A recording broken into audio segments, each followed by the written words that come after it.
¿Sabías que si eres un emprendedor o un empresario le estás resolviendo algún problema a una persona? La pregunta es, ¿sabes realmente cuál es el problema que tú estás resolviendo? Acompáñame en estos minutos.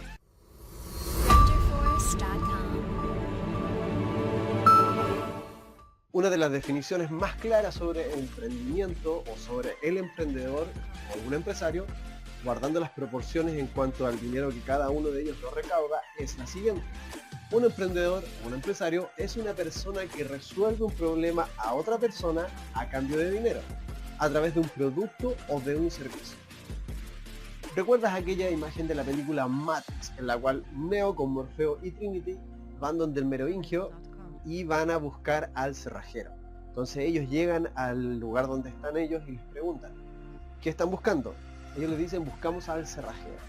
Sin embargo, el merovingio los mira y le dice, el cerrajero es un medio para conseguir algo. La pregunta real es, ¿qué es lo que esperan conseguir a través del cerrajero? Ellos se quedan mirando un buen rato y la verdad es que no tienen ni idea de lo que están consiguiendo. Con tu emprendimiento, con tu negocio pasa algo similar.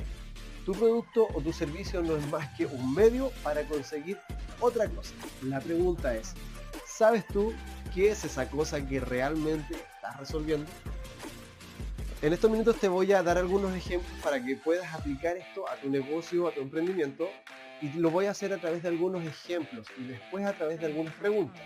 La idea es que si tienes un lápiz a mano puedas ir resolviendo esto, escribiendo, reflexionando y podamos llegar a entender un poco lo que te quiero decir. ¿Para qué te sirve esto? Para entender realmente qué es lo que las personas te compran y que es muy diferente a pensar que las personas compran lo que tú vendes. Por una parte tenemos lo que tú vendes, por otra parte tenemos la que las personas te compran. Comencemos entonces. Mira, un emprendedor entonces es una persona que resuelve un problema a otra persona a cambio de dinero a través de un producto o un servicio. Tú tienes tu producto. Vamos a imaginar que eres una profesora de matemáticas que vendes talleres de reforzamiento a domicilio a los niños de básica. Entonces, ¿cuál es tu producto? Tu producto, en este caso un servicio, es los talleres de matemáticas. Sin embargo, ¿qué te está comprando el papá de esos niños? Realmente no te está comprando los talleres de matemáticas, ni siquiera te está comprando el método, ni siquiera te está comprando tampoco tu experiencia como profesora de matemáticas, porque él tiene un problema que intenta resolver con tu servicio. ¿Cuál es el problema que un papá con estas características estaría tratando de resolver? ¿Cuál sería? ¿Qué crees tú? Obviamente, el problema que tiene ese papá es que su hijo está peligrando de quedar repitiendo en el curso. Entonces, ¿cuál es el problema que quiere resolver? Resolver ese problema, es decir, que su hijo pase de curso. ¿Y eso cómo lo va a hacer? A través de contratarte a ti y tus talleres de matemáticas. Ese es un ejemplo. Te voy a dar otro ejemplo. Imagínate una persona que vende relojes. ¿Qué vende la persona? La persona vende relojes y ese es su producto. Yo vendo relojes, dirá. Ya, pero ¿qué le compra la gente? ¿La gente realmente le compra los relojes? Lo más probable es que no le compren los relojes. Y aquí vamos a ver que dependiendo del cliente, dependiendo del producto, puede ser muy similar, pero un producto, por muy similar que sea, puede resolver distintos problemas. Imagina lo siguiente, si esta persona vende relojes baratos, sin mucho glamour, sin muchas joyas, un reloj barato, simple y sencillo, incluso puede llegar a ser feo. ¿Qué problema tiene una persona que compra ese tipo de reloj? Probablemente lo único que le importa a esa persona es resolver el problema de que necesita saber la hora. Entonces va y compra este reloj y con este reloj sabe la hora. Y se resolvió su problema. Pero ¿qué pasa si la persona vende relojes de lujo? Relojes elegantes, relojes que son muy pintosos. ¿Qué está resolviendo la persona a través de comprar ese tipo de relojes? ¿Qué crees tú? Probablemente lo que la persona quiere hacer con ese reloj es posicionarse socialmente, es decir, llegar a un grupo de personas que a lo mejor tienen joyas, que tienen autos caros, a un grupo de gerentes, o incluso demostrarle a todos sus amigos que a él le está yendo muy bien en el trabajo, y demostrarle a la gente que a lo mejor él no confiaban en que él iba a ser capaz de lograr cosas, y todo eso lo va a resolver comprándose un reloj. con el que va a llegar a cualquier lugar y lo primero que va a hacer es que lo va a mostrar. Entonces a través de ese reloj va a estar posicionándose y las personas lo van a reconocer. Van a decir, wow, mira el reloj que tiene. O a lo mejor no van a sorprenderse, pero van a incluirlo dentro de su grupo de personas que tienen relojes, que tienen joyas, que tienen autos lujosos, etc. Ese es el problema que tiene la persona que compra ese tipo de reloj, posicionarse socialmente o demostrar que le está yendo bien. Fíjate cómo un reloj puede servir para ver la hora simplemente o para posicionarse socialmente, como en este caso. Te doy otro ejemplo. Imagínate una localidad donde hay un local que venden un rico pan amasado. E imagina también que en este lugar hay alrededor distintos locales donde venden pan tradicional, donde venden comida, donde venden distintas cosas. El pan amasado tradicionalmente es mucho más caro que el pan tradicional y es mucho más caro que otras cosas también. Pero ¿qué pasa si una persona va y compra ese rico pan amasado? ¿Cuál es el problema que tiene esa persona y que lo resuelve a través de la compra de este pan amasado? Primero pensemos, ¿qué vende la persona? La persona vende un producto. ¿Y qué producto es ese? El pan amasado. Bien, ¿qué resuelve la persona? Tú me dirás hambre, pero no es hambre, porque alrededor de ese local también hay venta de pan tradicionales, hay comida a lo mejor más barata, hay otras cosas que pueden resolver el hambre. Pero la gente va y compra un pan amasado tradicionalmente es porque es un pan que es muy rico. Entonces, ¿qué necesidad tiene la persona? La necesidad de comer algo rico, necesidad de comer algo que le dé gusto comerlo, que incluso pueda compartirlo con alguien, tomarse alguna Coca-Cola o alguna cosa rica, acompañado de este pan amasado. Fíjate que no es hambre, es otra cosa, es placer. La persona necesita sentir placer, deleitar sus sentidos, sentirse a gusto, ¿y qué hace? Compra el pan amasado. Te doy un ejemplo más.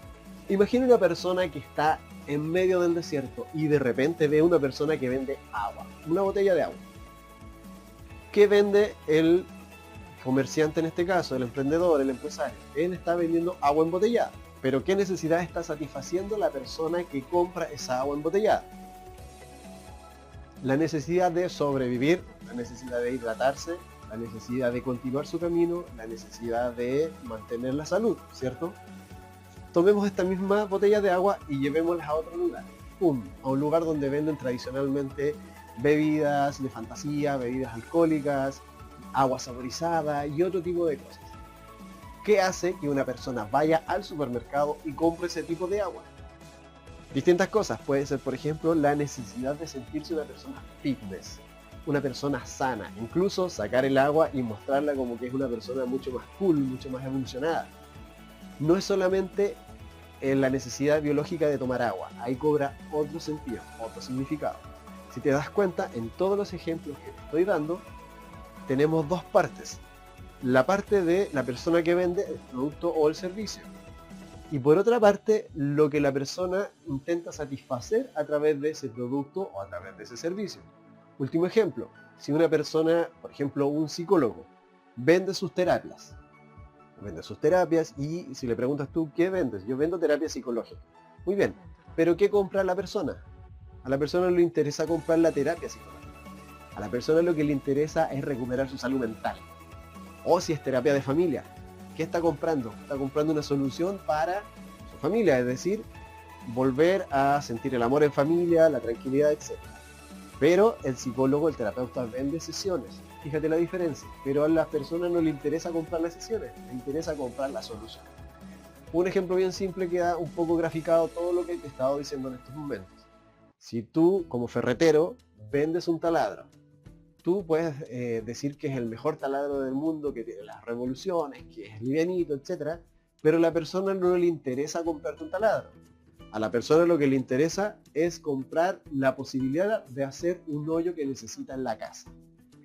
En eso se resumen todos los ejemplos que te acabo de decir. Ahora, ¿cómo lo llevamos esto a la práctica? Te voy a pedir que pienses primero, ¿cuál es el producto que estás vendiendo?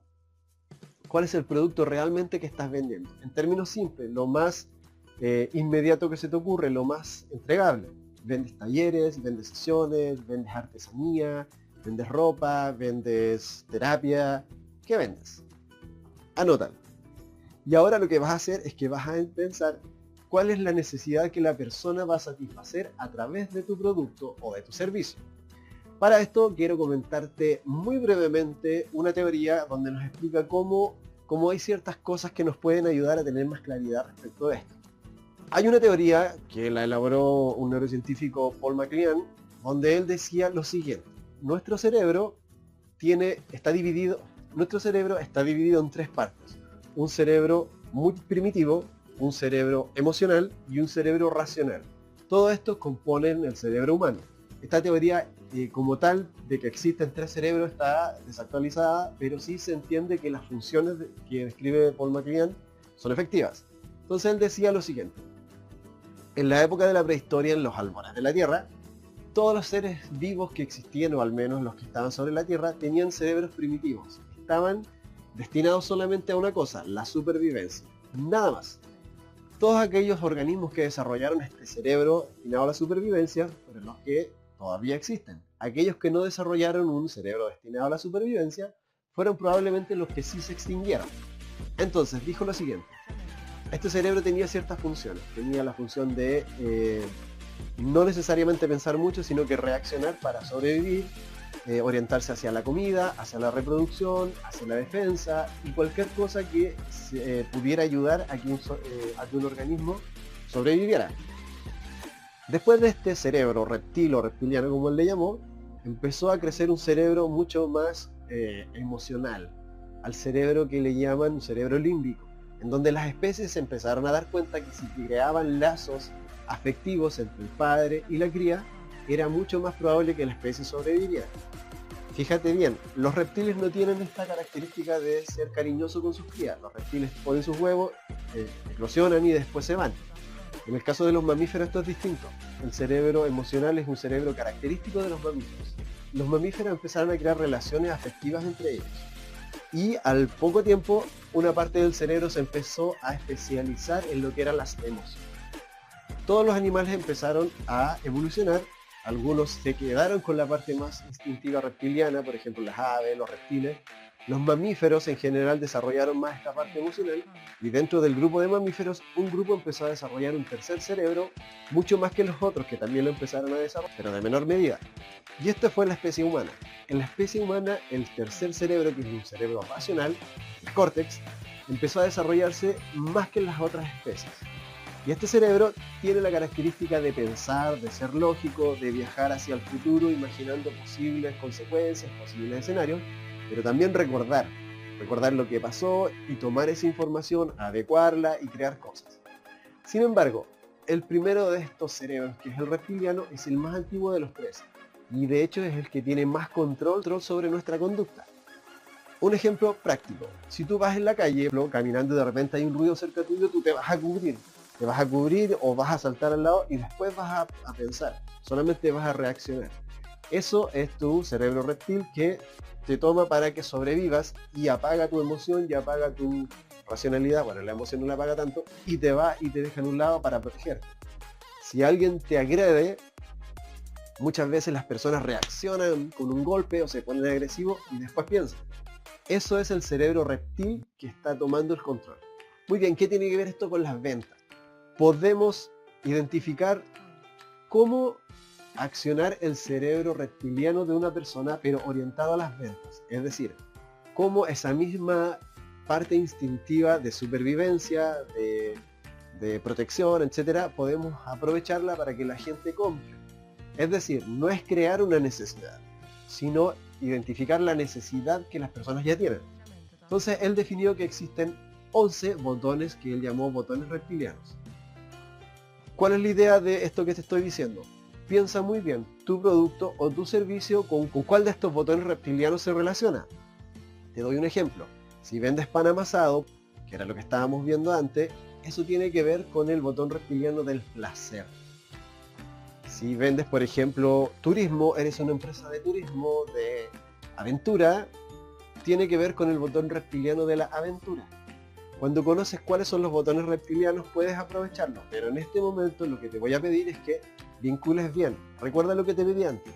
Piensa cuál es la necesidad que la persona va a resolver a través de tu producto o de tu servicio, y después con qué parte instintiva está relacionado a tu producto o tu servicio. De esa manera tendrás más claridad de realmente qué es lo que vendes y realmente qué es lo que te compra tu cliente. La efectividad de un buen emprendimiento, de una buena empresa, de un buen negocio, es saber por qué la gente compra lo que compra. Si no sabes por qué te compra, en realidad corres el riesgo de que nadie compre finalmente lo que te estás vendiendo.